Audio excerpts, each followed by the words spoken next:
Good evening, everyone, and welcome to the regular evening council meeting of Monday, April the 12th. I'll begin by stating that this meeting is being recorded live and is streaming. All representations to council, written or verbal, will form part of the public record and be available to the public for viewing electronically or as a written record. Members of the public may access the meeting or participate in the following ways. Watch the meeting live or recorded on Summerland's YouTube channel at youtube.com, District of Summerland. You can watch that live or recorded. If you wish to speak during the meeting and you haven't registered in advance, and you want to speak during the public comment opportunities, you may connect to the meeting by calling the meeting conference line at 778-907-2071 and entering meeting ID 506-489-9374 and passcode 485186. After I've given everybody who has pre-registered the opportunity to comment, the floor will be open to those on the conference line. Director of Corporate Services, is there an introduction of any late items tonight? There are no late items, Madam Mayor. Okay, thank you. Could I ask someone in council to bring forward the agenda as presented, please? Councillor Patton and Councillor Holmes, all in favor? Thank you. And then on to adoption of minutes, March 22nd, 2021, the public hearing and the regular evening council meeting. Any changes, errors, or omissions there? Okay, I'll ask someone to bring forward adoption of both of those sets. Councillor Van Elfen and Councillor Holmes, thank you, gentlemen. All in favor? Great, thank you. And then on to my mayor's report. I hope everyone had the chance to enjoy and relax with those in their bubble on the Easter long weekend, even in the absence of travel. Because of the holiday, I have less to report on tonight. On April the 1st and 8th, I attended the weekly update calls with Interior Health. As of Friday, actually, I'm going to change that. As of today, April the 12th, BC residents wishing to be immunized who are aged 55 and up, Indigenous people aged 18 and up, and those who are considered clinically extremely vulnerable are now being asked to register. As of Wednesday, April the 14th, that age drops down to 50 plus, Friday down to 45 and up, and Monday, a week today, 40 and up. So it's moving along very quickly now. Please note that when you do register for your appointment, you are not actually booking an appointment, but will receive a confirmation by email or text or phone, whatever your choice is, when it is time for you to book your appointment. March 31st and April the 7th, I attended the final two presentations in the Southern Interior Local Government Speakers Series, that's SILGA. We were unable to enjoy an in-person conference again this year, but the executive decided instead to host 8 speakers for SILGA members. The feedback that we've had so far has been very positive. Each session covered a different topic, ranging from community connectivity to the impact of COVID-19 on local governments, to the value of university and local government partnerships, and included a question and answer session. The Minister of Jobs, Economic Recovery and Innovation, Ravi Kahlon, spoke to our members on March the 31st.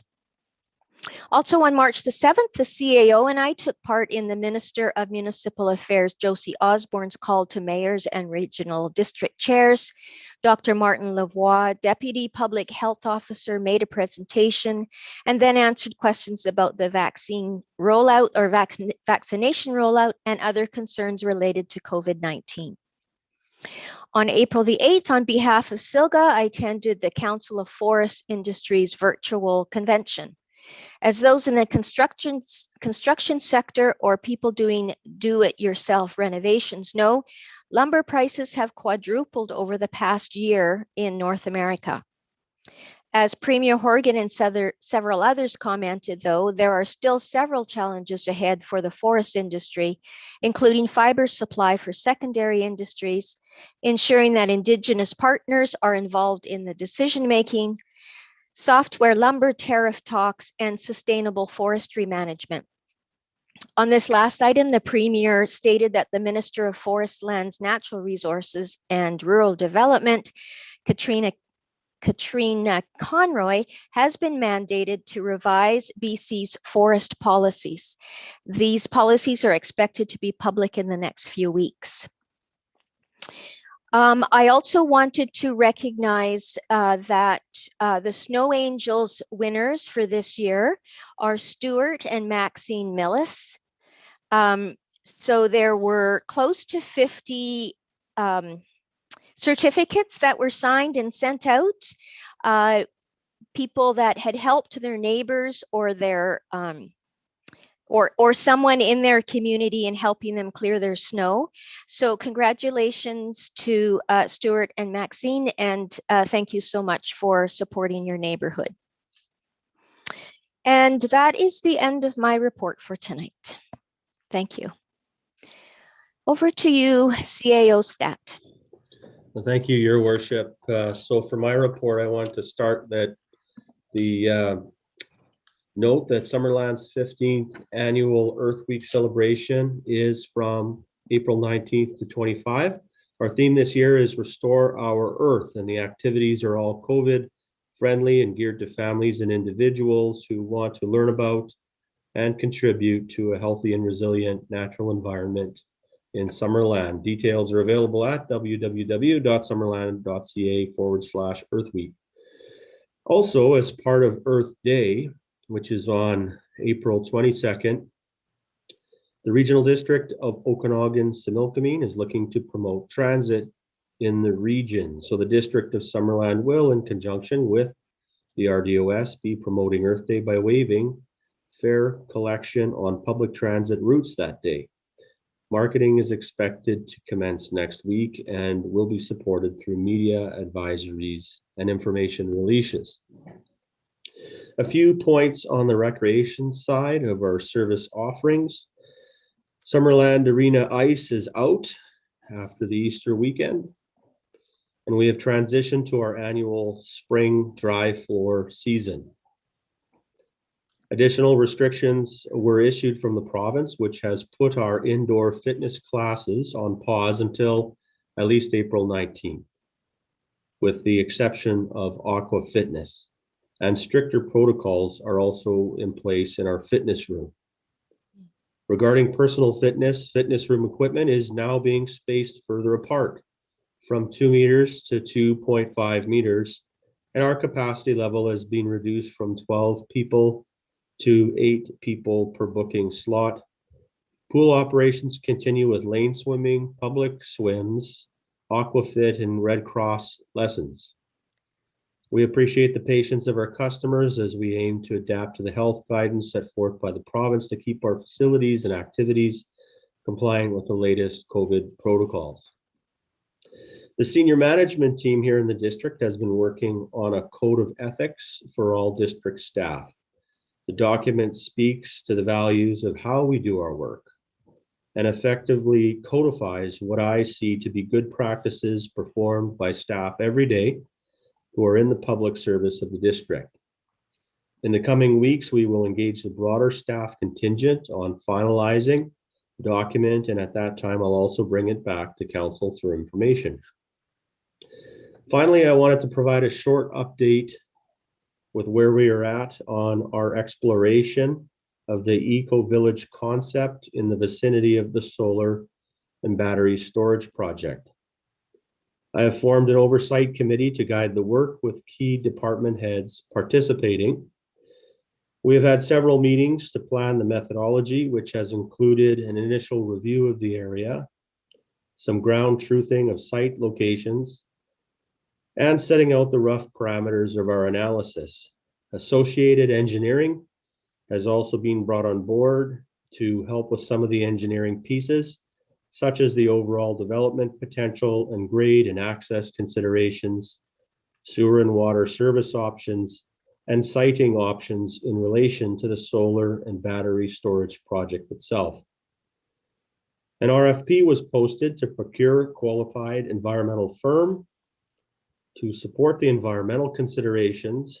And last week, we evaluated and rated submissions to select the vendor who will be notified shortly. We have begun consideration of the recreational values on site also through the evaluation of existing inventories of trails and other features in the area. And I have also had an initial meeting with the CAO of the Penticton Indian Band to make him aware of the work. Further engagement of the band will occur through the planning phases to ensure we are aware of any cultural values. We should be in a position to report back to council in June on the feasibility of an environmentally sensitive eco-village style development that would enhance and complement the district's solar and battery storage project. With that, I conclude my report. Thank you, Madam Mayor. Thank you, Graham.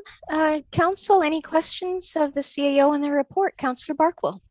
Yes, thank you, Madam Mayor. I was just wondering if the CAO could tell me if the staff have had any discussions with the neighboring landowners adjacent and contiguous with the district-owned land that would be all part of a overall development plan for the area.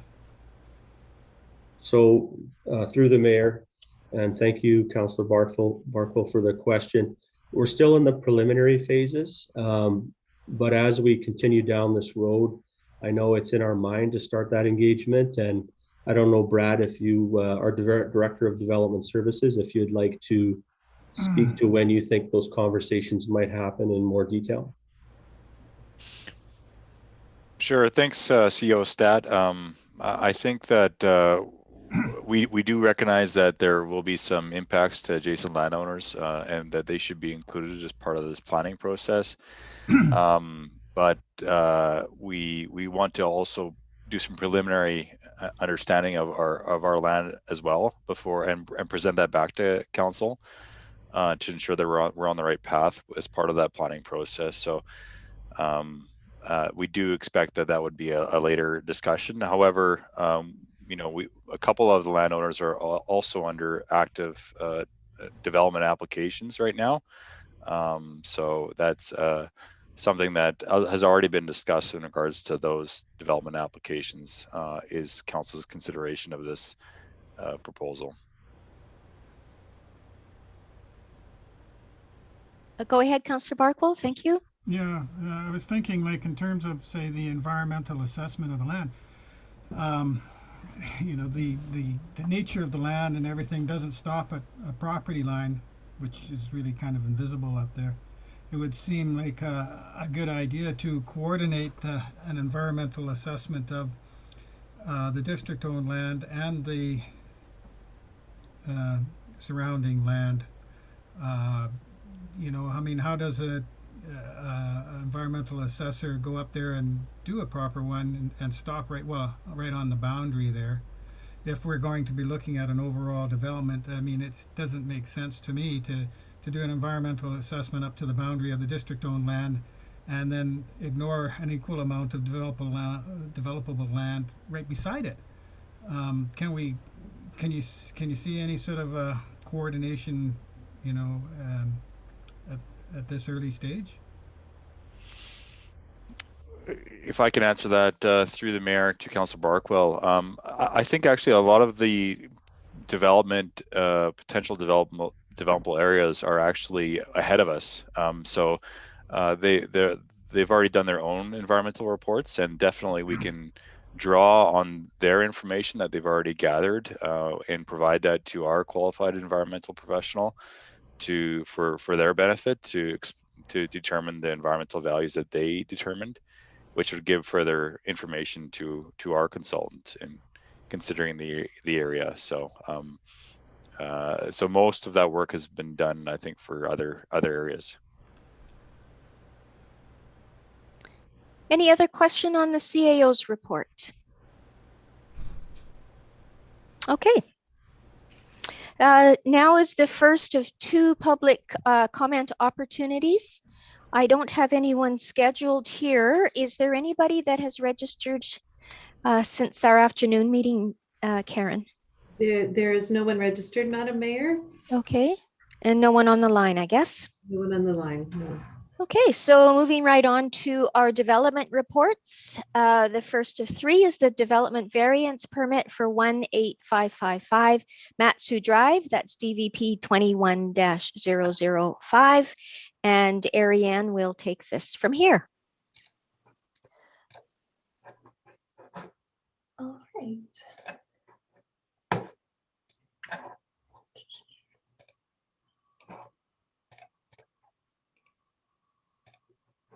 Okay, thank you, Madam Mayor. So the district received an application for a development variance permit requesting a reduction to the minimum rear yard setback for a farm building located at 18555 Matsu Drive. The subject property's official community plan future land use designation is agricultural, and the property is zoned A1, or the agriculture small acreage zone. And as you can see, the land use within the surrounding area is predominantly agricultural, or at least rural, with the property located across the street from the subject parcel that's rural residential or country residential. The property also falls partially within an environmentally sensitive development permit area along the northeastern portion of the parcel, and it also falls within the agricultural land reserve. So at this time, the applicant is proposing to construct a building to store farm vehicles and vineyard-related equipment. Part of this application includes a request for a variance to reduce the minimum rear yard setback from 7 meters to 1 meter to be able to site the building in a particular location located on the property. So the image on the left shows where the building is in relation to the property line, and then also to existing buildings that are on the property, including a winery and the main house as well. It should also be noted that the existing vehicle storage and equipment is being kept in this open enclosure located on the property. So to be able to have a secure building, to be able to store their equipment is important for the owner.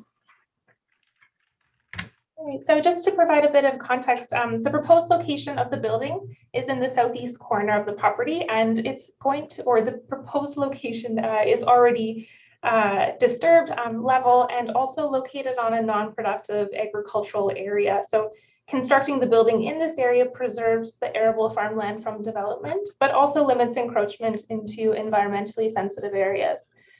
The applicant has also noted that the building would be constructed partially into the steep embankment that you can see here. Again, this just provides more context to the slope, and then also you can see Whitfield Drive located on the left as well. And again, this is just a view from the top of that embankment looking down to the proposed site.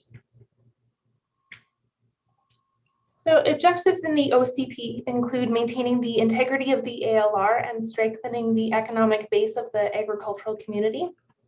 Policies in the OCP and from the Agricultural Land Commission support the construction of buildings to confined areas in order to avoid sprawl on productive farmland. Requiring the building to be sited within the setbacks may require the removal of a significant portion of an already established vineyard. Additionally, although farm uses within the ALR are exempt from obtaining environmentally sensitive development permits, landowners and developers are strongly encouraged to retain ecologically sensitive areas whenever possible. And again, as you can see here, just a bit closer up, the remaining non-productive land on this property is largely classified as environmentally sensitive. And these areas are also where you have slopes greater than 30%. So building a another building in this area, wouldn't just happen on sensitive land, but would also take a fair bit of construction and could potentially further disrupt the environmentally sensitive land as well. Okay, so this application was circulated to internal departments and external agencies for comments. The building department at the district noted that the property is located outside the 10-minute fire response area, which may influence the design and construction of the proposed building. And the district's building officials also noted that a new address will be required from Whitfield Road for emergency response purposes. And the Works and Infrastructure Department noted that the driveway access from Whitfield Road must be constructed to meet the driveway access bylaw, and all of these different things would occur at the building permit stage. The ALC and the Ministry of Agriculture both refer to the Minister's Guide for Bylaw Development in Farming Areas, which is a tool to be able to help local governments develop regulations and including setbacks in agricultural areas. In agricultural areas, the recommended rear yard setback is 4.5 meters, but both the ALC and ministry staff didn't object to this particular proposal because the rear yard abuts Whitfield Road, and neither the staff at those agencies thought that this application would dramatically affect the agricultural opportunities on adjacent parcels or create the potential for conflict. With this in mind, staff recommends that the requested variance be approved as the proposed development aligns with district policies that seek to preserve farmland and retain environmentally sensitive areas, and the proposal will not negatively affect agricultural production on surrounding properties. Thank you.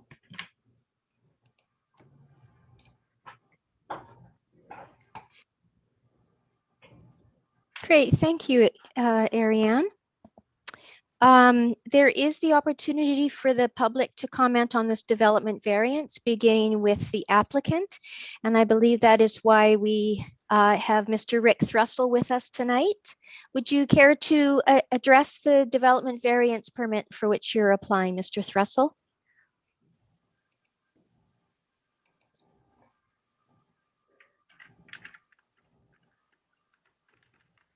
I'll just check in with you one more time. Rick Thrussell, are you interested? Oh, there, I see your mic coming off. I forgot to unmute myself. Okay, good. Okay, please go ahead. Yeah, no, I don't really have anything to say. I just wanted to watch the goings on of council and just see what people had to say about that. But I think it's pretty self-explanatory. I don't really have anything to add. Okay, thank you very much for being here. And there is nobody interested or registered to provide public comment. So I will go to council. Do you have questions of Ariane or the development services staff? Councillor Holmes. Yeah, thank you. In some correspondence we received, it suggests that there was a variance application for a large outbuilding back in 2005 or so, and which was never built. I'm just wondering if staff were able to verify that, if that's still on the books, and what's the status of that building, and does it still apply? Would it still apply after all this time?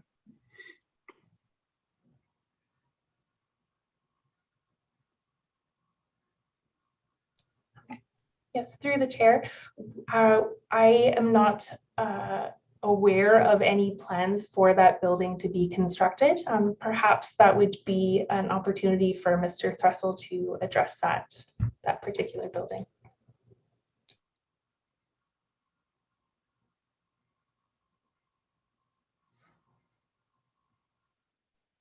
Hello? Can you hear me now? Hello. Yes, we can hear you. Please go ahead. Yeah. That was, well, I basically applied for the same variance in 2005 that was granted, but very shortly after I was granted the variance, I ended up getting a divorce, and I basically lost half my net worth, and I could no longer proceed with the construction of that building. So it's been 16 years, but we're ready to attempt to do it again now. But it's a completely different building. It's not the same building that was proposed back in 2005. Thank you for that. Councillor Holmes, you have another question? Yeah, just to follow up then with staff. So what would happen with that previous variance that was application that was granted? Would that expire, or would this one supersede that one, or how does that work?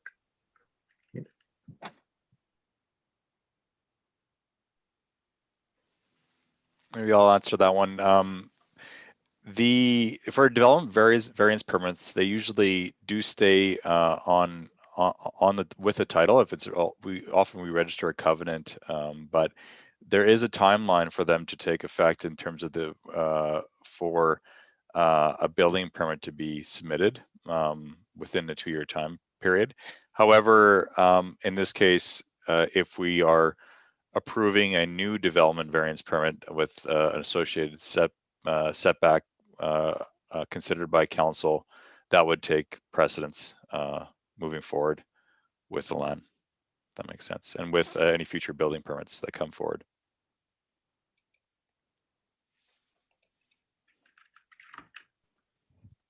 Any other questions? Councillor Patton. Thanks, Madam Mayor. To staff, if I may, with the building only being 1 meter off the property line, what is or do you know if there is any future road widenings there? And if there is road widenings, how is that going to affect this building? Yeah, through the chair. So this application, like I mentioned in my presentation, was referred to internal departments, including the Works and Infrastructure Department. Typically, this is a time where they would be commenting on any future road widening, and they didn't have any comments to note of that specific to that particular area, just because it is like quite a bit less busy than other areas, and I wouldn't think would be a priority within the district for any road or future road widening. Thank you. Anyone else? Okay, would someone like to bring forward the recommendation there, or something else? Councillor Carlson. I will move the recommendation. Do you want me to read it out loud? Yes, please. Right. I know that there's about 4 houses past there before the dead end, so I doubt they'll need a wider road anytime soon. The council authorizes issuance of development variance permit DVP 21-005 for property located at 18550 Matsu Drive. And I'm not going to read all of that because that's too much. And that a variance to the following section of zoning bylaw 2000-450 be granted. A rear yard setback, section 8.1.6, to vary the minimum rear yard setback from 7 meters permitted to 1 meter. Thank you, Councillor Carlson. Seconder, Councillor Traynor. And any further discussion on this? My hopes, Rick, is that the boat that we saw in one of the pictures is not considered agricultural equipment. Okay, if there's no further discussion, I don't see any hands raised.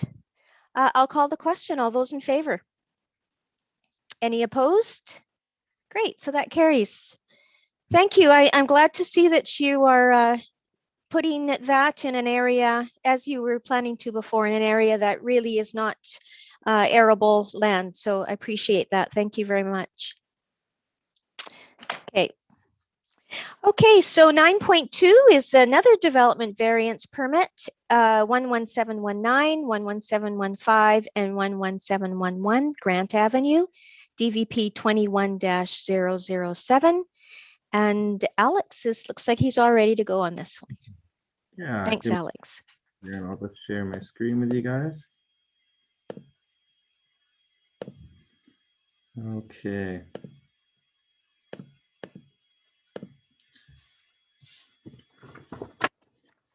The District of Summerland has received an application for variances on 3 properties within the Grant Avenue subdivision. The Grant Avenue subdivision was a 2-phase subdivision that commenced in 2012. Phase 2 was originally approved and registered on April 24th, 2018. A watercourse development permit with a provincially reviewed riparian assessment report was also required and issued in order to facilitate this subdivision. At the time, the preliminary layout review of the subdivision included a stipulation that a no-build restrictive covenant delineating the riparian area was required to be registered in accordance with Section 219 of the Land Titles Act. It should be noted that since this time, staff have moved away from including this no-build covenant registration as a requirement of subdivision approval, and alternatively, we rely on the issuance of the development permit to restrict development within the riparian area. When the no-build, when the no-build covenant was registered, the setback was incorrectly delineated by the surveyor. The watercourse development permit associated RAW report indicated that the required setback was to be 10 meters from the high water mark of Prairie Valley Creek. The survey that was prepared and registered with the covenant at the Land Title Office shows the 10-meter setback from the rear property line. However, the high water mark of Prairie Valley Creek is not the same as the rear property line.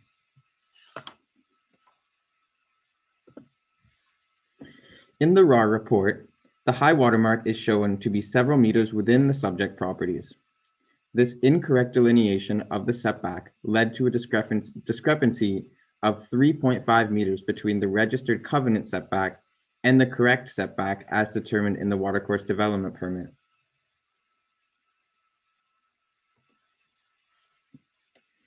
Over the past several years, 2 homes have been developed on lots affected by this RAR covenant. Homes to this point have been built in accordance with the incorrectly registered covenant on title, which delineated the 10-meter setback from rear property line. Upon submission of building permits for the final 3 lots of the subdivision on January 8, 2021, it was determined by staff that the above noted mistake had occurred with respect to registration and that the appropriate setback for development was the one included in the issued watercourse development permit and not the covenant. The applicant and staff discussed the best course of action given the situation. It was determined that adhering to the provincially reviewed RAR report and issued watercourse development permit would be the best approach due to the relatively new district requirement to receive provincial minister approval for all new watercourse development permits. As all 3 proposed homes encroached into the required setback from the high water mark, they needed to be redesigned to meet the correct RAR setback. Given that 2 of the 3 proposed homes had been designed and pre-sold on the basis of the no-build covenant setback, the applicant was worried about losing floor area in his home design. In order to compensate for the decreased buildable area to accommodate for the appropriate RAR setback, staff and the applicant determined that applying for a setback variances to the district zoning bylaw would be the best compromise given the situation.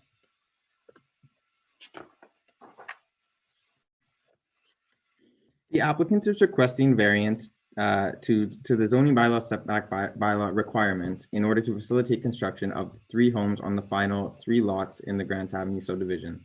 The applicant is requesting variance to section 10.1.6A1 and 10.1.6A7 in order to reduce the minimum required front setback and garage door setback from 6 meters to 4 meters. Additionally, the applicant is requesting a variance to section 10.1.6A3 to reduce the minimum required interior side setback from 1.5 meters to 1.2 meters.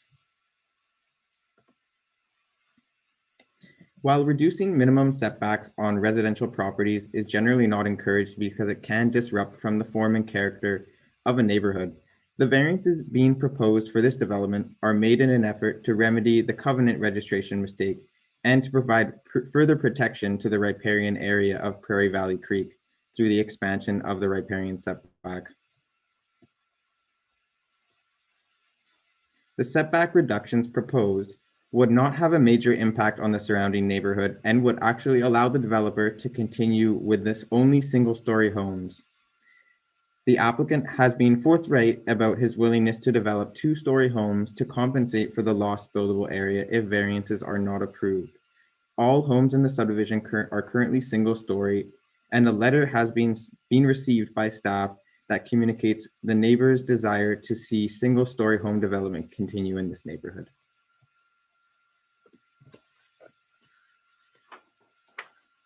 Section 10.6.1A7 of the zoning bylaw requires that all garage doors have a minimum setback of 6 meters from any public or private right-of-way, roadway, or easement.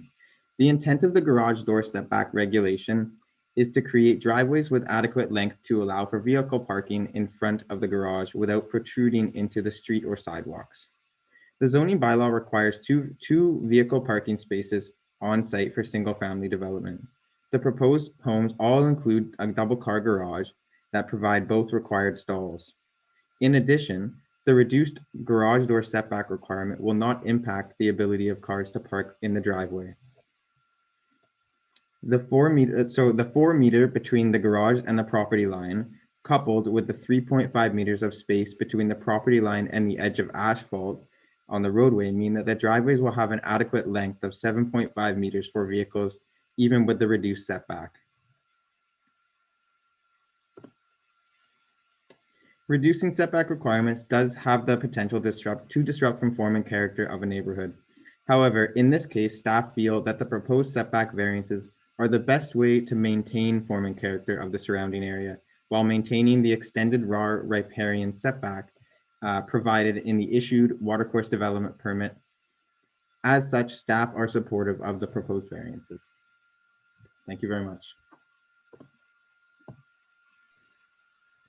Thank you, Alex. Again, there's the opportunity for public comment on this variance, beginning with the applicant. I don't see any unknown people here. And you haven't received anything in the meantime, Karen? I'm just checking. No, okay, thank you. So council, do you have questions of Alex? Councillor Trainer. I just have a question for clarification. The variance to alter the setback is the front is 6 meters to 4. Is that correct? Yes, through the chair, it is from 6 meters to 4 meters. Is okay, because in his letter that the developer sent to the neighbors, he says 4 meters to 2 meters. So I guess that was just an error that he made. Okay, I just wanted to confirm. Thank you.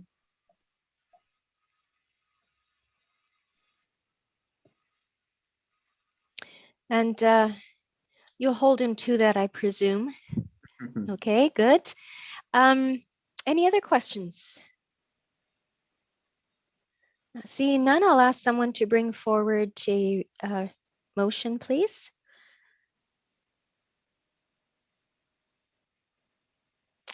Okay, Councillor Carlson, I'm going to give you a break and go to Councillor Holmes. He saved you this time, but thank you. The council authorized issuance of development variance permit DVP 21-007 for properties located at 11719, 11715, and 11711 Grant Avenue, and then a variance to the following sections of zoning bylaw 2000-450 be granted. Front yard setback, section 10.1.6 A1 to vary the minimum front yard setback from 6 meters permitted to 4 meters proposed.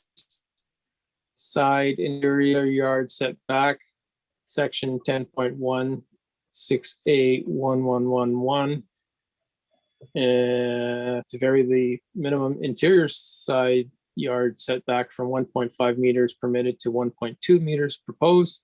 And garage door setback section 10.1.6A V11 to vary the minimum setback to a garage door facing a street from 6 meters permitted to 4 meters proposed. Thank you, Councillor Holmes. Seconder? Councillor Barkwell? Any discussion on this? I'll call the question. All in favor? Any opposed? Okay, that carries. Thank you, Alex. And 9.3 is also yours, a zoning bylaw amendment for 1514 and 1704 Wharf Street, Z21-004. Perfect. Okay, let me go ahead and share again.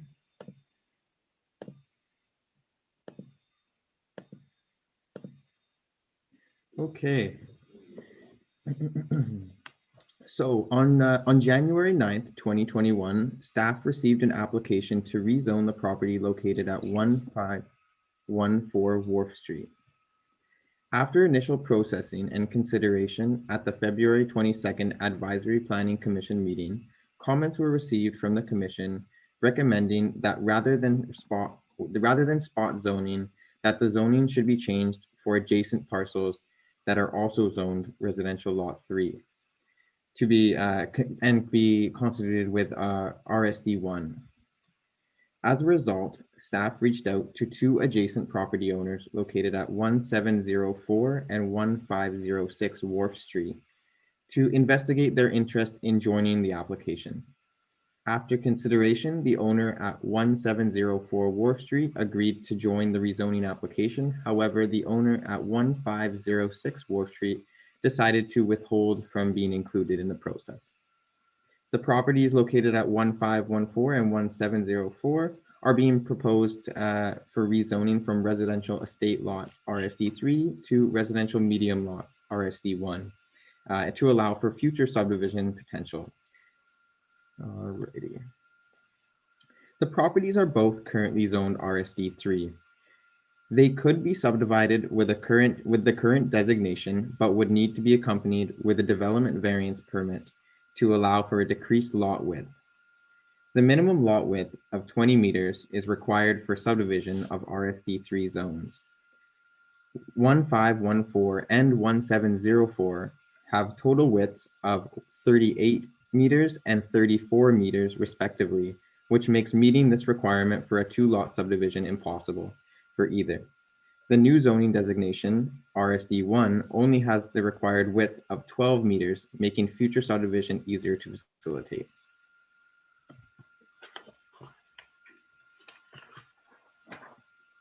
Both properties are designated as low-density residential in the district's official community plan. Directing growth to these residential areas with existing services is efficient and cost-effective for the municipality, while allowing development patterns and density that supports transit, cycling, and walking as viable alternatives to the private automobile. The District of Summerland seeks to increase densities in these areas designated as low-density residential from about 4 units per hectare up to 22 units per hectare. The proposal to rezone the properties to RSD1 to facilitate future subdivision is supported by the official community plan and conforms to the density envisioned. The introduction of sewer to the Trout Creek neighborhood has resulted in a transition away from larger lot residential zoning in favor of smaller lots. Recent subdivisions in the surrounding area, such as Lighthouse Landing, Treffery Place, and Nixon Road, have all been designated as RSD1. The impact of rezoning 1514 and 1704 Wharf Street on neighboring properties is anticipated to be minimal, as the area is dominated by single detached home development. Changing the designation from RSD3 to RSD1 opens up the possibility for subdivision and infill development in close proximity to services, amenities, and existing infrastructure. Staff are recommending that the zoning bylaw amendment be read a first and second time, and that a public hearing be scheduled for May 10th, 2021. Thank you very much.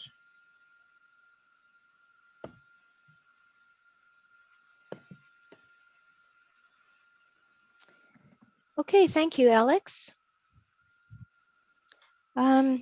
Council, questions of Alex or Mr. Delavat? All right. So could somebody bring forward the recommended or something other than that? Councillor Van Elfen, please. Thank you, Madam Mayor. That zoning bylaw amendment 1514 and 1704 Wharf Street bylaw number 2021-010 be read a first and second time, and that a public hearing be held on May 10th, 2021 to receive public feedback on zoning bylaw amendment 1514 and 1704 Wharf Street bylaw number 2021-010. Thank you, Councillor Van Elfen. A seconder? Thank you, Councillor Trainer. Any further discussion on this? I'll call the question. All in favor? Any opposed? Great, that carries unanimously. Now on to item 10, bylaws for adoption. And this is the one that has to do with the official community plan and zoning bylaw amendments to do with 8709 Jubilee Road East. That's the multifamily affordable housing project that we were talking about at our last public hearing. Are there any questions? Oh, sorry. Karen, do you have a question? Madam Mayor, I was just going to introduce the adoption. Oh, I'm sorry. I had Arian's name. That's okay. 9.4. Oh yeah, I don't even have I don't even have 10 on here. Sorry. Thank you, Karen. No problem. I just wanted to advise that the public hearing and the third reading was received on February 22nd, 2021, and the rezoning bylaw was then forwarded to the Ministry of Transportation and Infrastructure for approval. The approval was granted on March the 23rd, 2021, and therefore it is within Council's authority to consider adoption at this time. May I just ask you a question? Mhm. I thought you said February the 22nd. It's March the 22nd, right? March the 22nd. Okay, so my hearing is wrong. I thought you said February, but that's fine. I did say February, but it was March. You're right. Okay, that's fine. Good. Madam Mayor. Thought I'd lost another whole month. Okay, so this is just before us for adoption tonight. Anyone? Thank you, Councillor Holmes, and seconded by Councillor Carlson. Any discussion? I'll call the question. All in favor? Any opposed? Thank you. We have nothing under item 11 or 12. So on to 13 information items. There are quite a number of pieces of correspondence. Would anybody like to bring anything forward? Councillor Holmes. Yeah, just number G, the toolkit for the Coalition of Inclusive Municipalities. There was no actual correspondence with this. It was just the document. I'm just wondering where it came from and if there was any correspondence with it. Did you want to speak to that, Karen? Thank you, Council. That correspondence was received through, I believe, it was sent to all the municipalities about the opportunity to participate, and it was believed that to put it on under council correspondence was a good idea. Mayor Boot was aware of this particular coalition, and so we did add that to correspondence for council's awareness.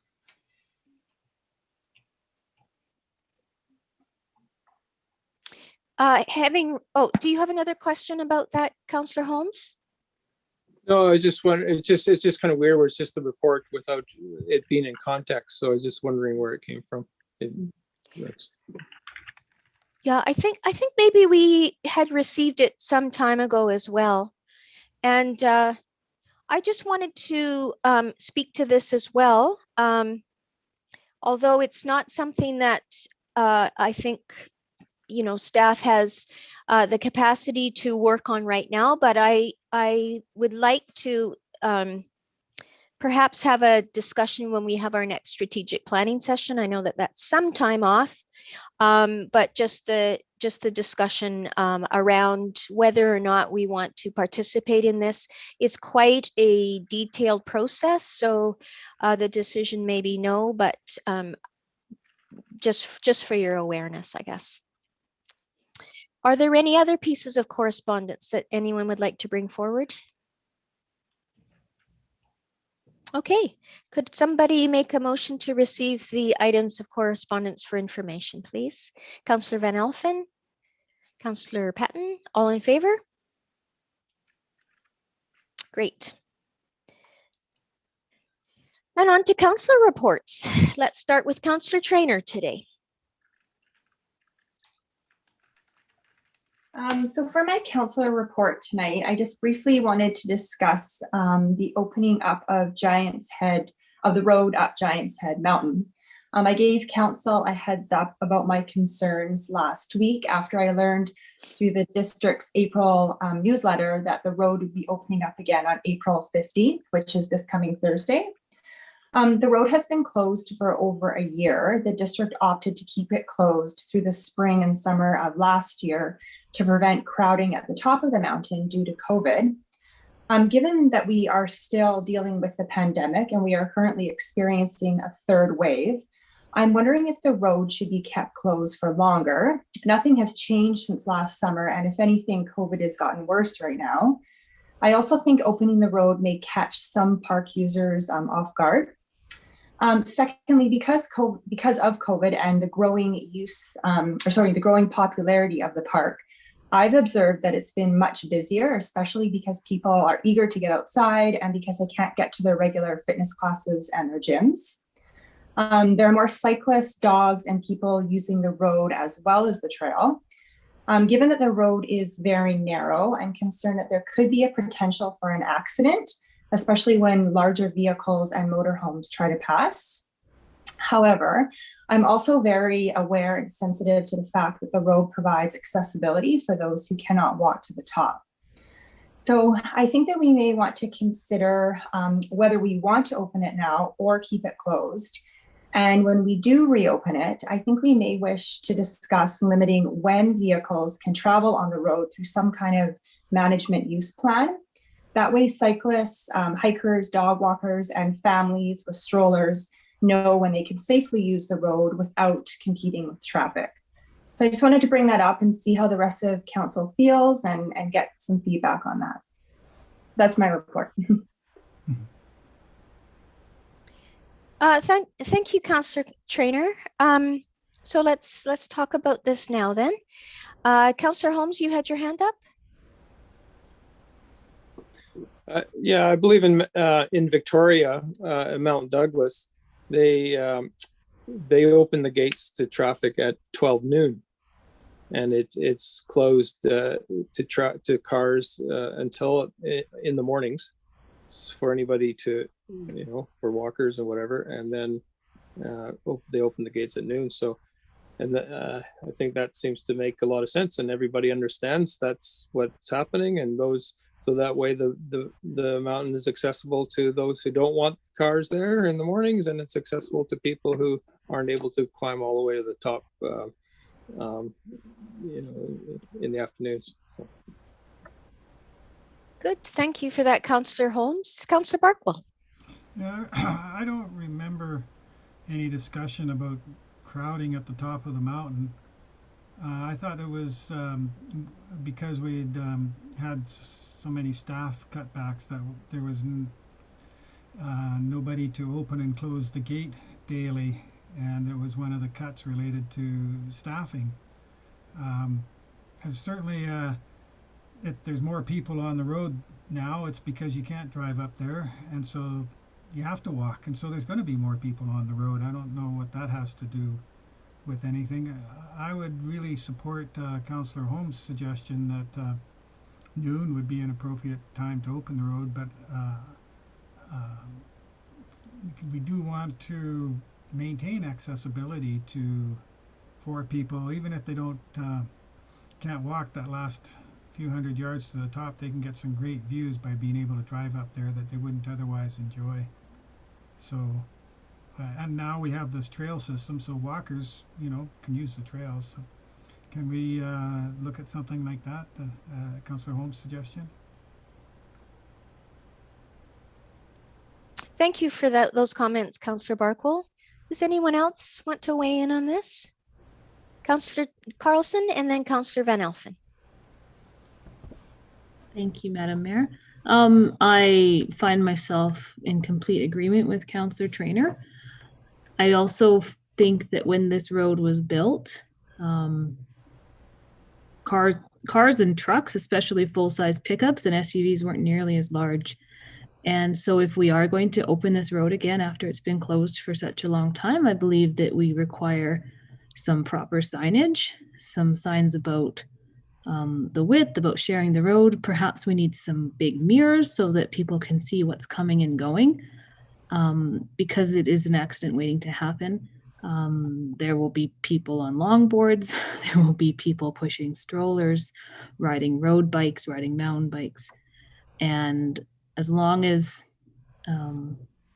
everyone knows when that road is open to vehicle traffic and that the people who are driving vehicles up, because you're right, it is nice to be able to drive up, especially if you only have a short amount of time and you want to show somebody who's visiting you, or you want to take somebody who may not be able to walk all the way up, you want to take them up for the view. It's really important to have that, but it doesn't need to be dusk till dawn, and perhaps it doesn't even have to be every day. I think we do need to have some further conversation about what would work best and what would keep everybody safe. But I do believe that there are more people out there now than there would be otherwise, and it has nothing to do with the fact they have to walk from the bottom. I think it has a lot to do with the fact that they can't go to a spin class, or they can't go to a fitness class that they normally would go to. That would be my 2 cents. Thank you. Councillor Van Elfen. Thank you, Madam Mayor. Yeah, I'm definitely concerned. I mean, I do like Councillor Holmes' proposal. I think it's something that could be investigated. My other concern is that even if we do open it to traffic, that we monitor this very, very closely, because it was announced last week. I believe we've had the driest March in the history of British Columbia, precipitation wise. So we're going to be getting into fire season soon. And I think that's one of the reasons it was closed last time, is because of the extreme fire hazard. And I think we need to definitely monitor that and close it, at appropriate times, so we don't run into a fire hazard situation up there. That's just my 2 cents. Thank you, Madam Mayor. Thank you, Councillor Van Elfen. Councillor Patton. I agree with Councillor Holmes, and I agree with Councillor Trainer. I haven't been up, to be quite honest. I haven't been up probably for about 6 months, so I don't know how crowded it gets at the top since then. But if we could impose some guidelines in regards to vehicle traffic that will complement pedestrian traffic up there, I'm all for it. Thanks. Thank you. I think there's the opportunity here for a compromise. We've talked about the accessibility, and that's super important. Age friendly is for all ages, not just for the younger cohort or the older people in our midst. I would like to see the road opened, definitely with more signage. I too really like what Councillor Holmes has brought forward in terms of a noon opening. It doesn't mean that there is any extra, well, at least I don't think so, any extra staff time in whether you're opening the gate in the morning or opening it at noon. personally, as the temperatures start to rise, I'm out there earlier and earlier when I go up because it's just too hot by 10 o'clock in the morning. So I think that is an excellent compromise. Just my thoughts. I too have seen a lot more people up there and using the roads as well. A fair number of people on the trails. I wish that people that were traversing the hill would stay on the trails, frankly, if they're not on the road, but that's another conversation. Councillor Trainer, would you like to bring forward sorry, I had one other question, and that is an administrative question. And I'm not sure if you can answer this or not, CAO Stat, but is it, other than the additional signage and perhaps mirrors, administratively, is it going to be more difficult? Well, thank you for the question, Your Worship. And at first blush, I'd say it's not administratively more difficult to achieve what we would call sort of a different approach to access management here. We would need some additional signage. And generally speaking, it's easier to close things or open things on a daily basis. Like these days are open for vehicles, these days aren't, but I can certainly take it back to staff and see what is in the realm of the possible should council want to do something. The only thing that might get more administratively onerous or expensive is just depending on the level of enforcement council expects that people are following the rules. Because if we get into, certain times things are open for vehicles, perhaps size of vehicles is a consideration as mentioned too.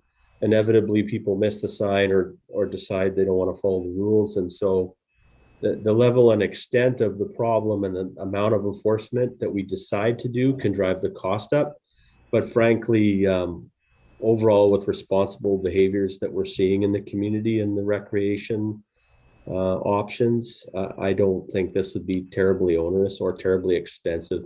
I would just want the opportunity to be able to consult the public works folks and come up with the best approach that we could perhaps bring back to council quickly on this with some costing if there is any for signage, etc. Okay, thank you. And Karen, do we need a resolution or not?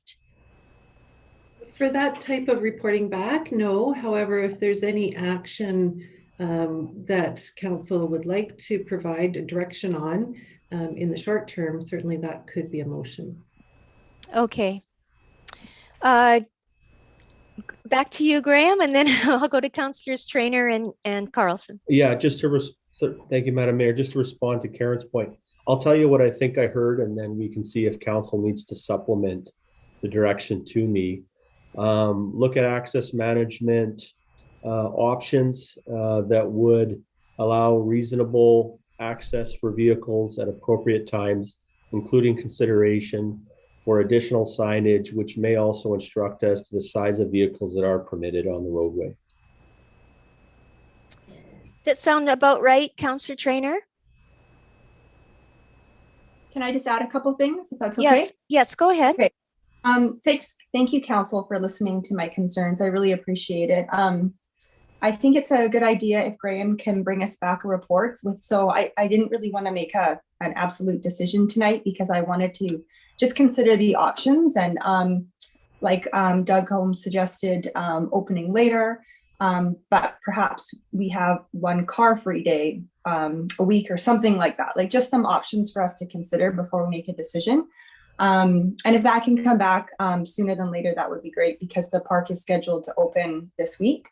And then finally, I just wanted to ask, have we had any more feedback from the public at all? I know this went out in the newsletter this week. I don't know if the people who get their bills through the mail have gotten the newsletters yet and read that, but have we gotten any feedback from the public?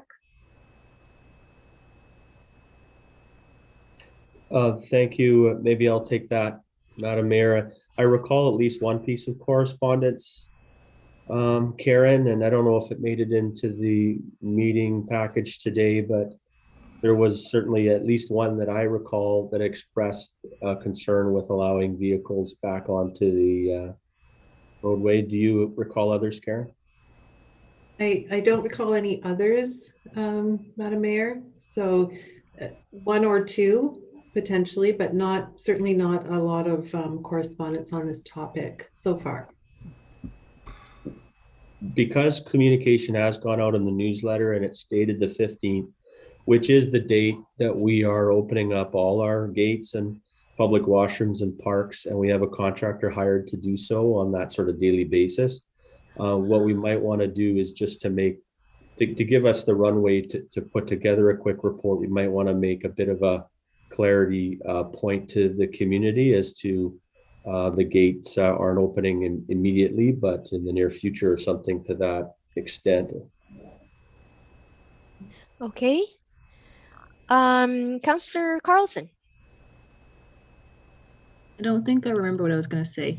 But when we do open those gates, I think it needs to be or even in anticipation of them opening it, signage needs to go up to the users that are hiking it right now, in that parking area that says this road is opening again. And that maybe should have happened prior to the 15th. But I guess if we're able to postpone by a short time in order to make sure it's done safely, I think that would be in everybody's best interest. Okay, so council will leave this to Graham and his team to have some discussions, perhaps as early as at the senior management team meeting tomorrow, and then we'll go from there. Does that sound okay, Councillor Traynor? Good. Thank you very much for bringing that forward.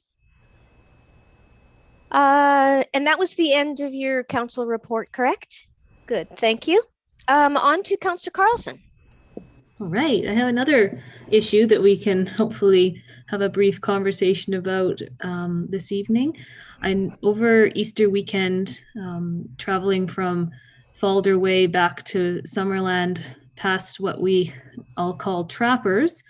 I noted that folks are out in full force, counted approximately 60 vehicles, many of them fully loaded, pulling trailers, pulling campers, camping for the long weekend, doing their quadding and the dirt biking. And all of those things are allowable, well, except camping overnight, and permissible.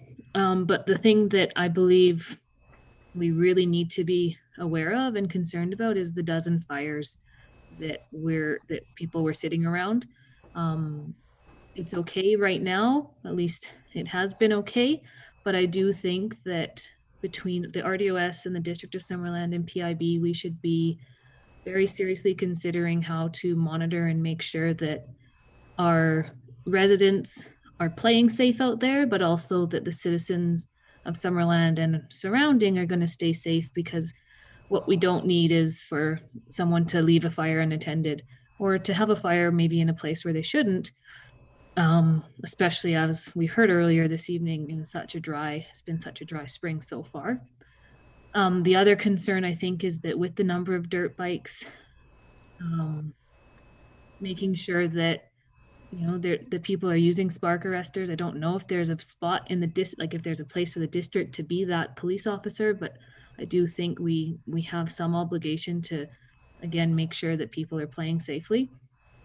And finally, I also think that if there's no camping allowed out there, we should find a way to enforce that. And when people set up at 7 p.m. on a Friday night, and they're still there at 10 p.m. on a Saturday morning, someone has to tell them that that's not the place that they can be camping. So that's just something to think about. And if we want it to be a campground, then let's make a campground and charge people for it.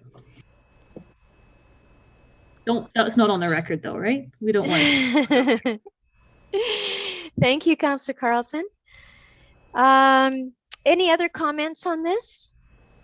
I know that I've received some correspondence from concerned folks in Summerland, concern primarily for the environmental aspects of that and the degradation that potentially at least could happen up there. Certainly if there's a wildfire, then That's not, it's certainly not something that we want. Anybody else? Councillor Holmes. I was just wondering who's responsible for enforcing when there is unauthorized camping. Who's responsible for enforcing that? I guess if it's either within municipal boundaries, outside municipal boundaries, and is it our bylaw? Is it the RCMP? Is it the provincial government, or would anybody know? Yes, Graham can answer that. Yeah, thank you. And through the mayor. So on district lands, certainly our bylaw enforcement officers can enforce where we believe there is the presence of alcohol use, that we'll usually collaborate with the RCMP to respond to those incidents, as they can have a tendency to escalate. But the best way to make a difference, if that's the desire of council on a complex land base like this, where there's district lands, private lands, crown lands, and indeed some RDOS lands, is to do what we call interagency enforcement. And that's where we plan what might be a 1 or a 2 day blitz in the key areas we know there's a problem. And then we try and build that with the RCMP, our bylaw folks, possibly RDOS presence, and conservation officers from the province. And we do a coordinated effort that would focus on education and also enforcement. And then you have the right agencies there to enforce on the various land bases if an enforcement action is required. But you can get a long way just with education. And of course, the first step there is good and proper signage. Because I understand there has been some signage placed in the past, the small signs, sort of like laminated 11 by 8 inch signs. And you know, between weather and individuals that don't like the rules, the signs have had a tendency to disappear. So you know, more signage and collaborative education and enforcement is, on a complex land base like this, is the way to move the needle. And of course, we're still in COVID, in the third wave now, so that's another consideration if there's that many people congregating at the same time. Councillor Carlson. Thank you. You're right. We are still in COVID, and I know that one of the fires Easter weekend had at least 30 people around it. So there are, there's that as well, but that's not the concern that I'd like to raise. But I do think that education is key.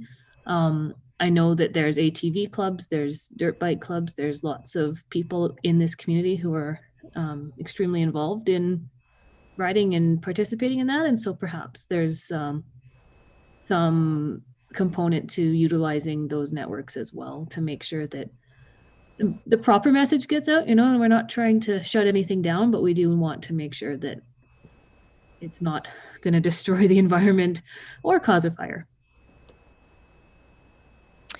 Graham, and then I'll go to Councillor Barkwell. Yeah, and just on that note of things like overnight camping and the rules and the education side, it's my understanding on the Crown land base there is allowance for some overnight camping and random use. So sometimes what can happen is people can misunderstand what area they're actually camping in, thinking they're following the rules because they're on what they thought is Crown land, but in fact it might be district or private land. I did have the opportunity recently to engage our fire chief just because we had heard about some concerns on random use and our response to fire. And I was told from the fire department that there's been 35 incidents in the last 5 years where the fire department had to respond, and 145 incidents in this area on related properties since 2001.